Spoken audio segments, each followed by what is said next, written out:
Милица Јовчевска била шокирана кога ја скратиле терапијата, бидејќи добила помалку инсулин од претходно.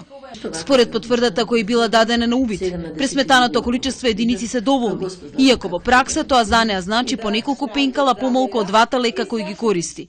Затоа мене до 22 јули ова пенкало нема да ми стигне. Јас сум принуден ова апидрата да го купам. Од ова е приватно. Пропишаната терапија не била смената ни откако побарала помош од стручните служби во Министерството за здравство. Единствен одговор добила од незиниот лекар.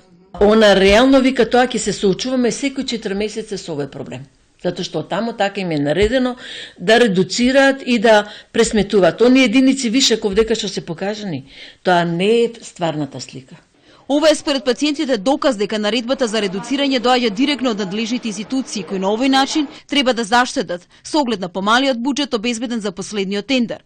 Потврда според нив е и фактот дека во последно време се поголем број диабетичари се префрлуваат од скапите, понови генерации лекови на поевтини. Во оваа категорија засега се опфатени и повозрасните пациенти.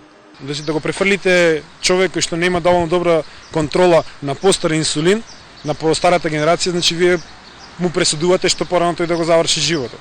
Затоа што ако со овие инсулини тој немал доволно добра контрола, многу е потешко да остави подобра контрола со другите инсулини. Намалување на нарачките на скапите инсулини во аптеките е регистрирана во повеќето градови во Македонија, велат пациентите. Има веќе недостиг и не се издава инсулини од аналозите од причини што ги нема.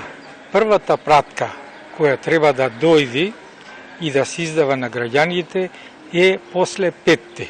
Националната комисија за дијабетес демантира дека има какви било проблеми во оваа сфера. Според незините членови, не само што нема недостиг на инсулинска терапија, туку е обезбедена најсовремената.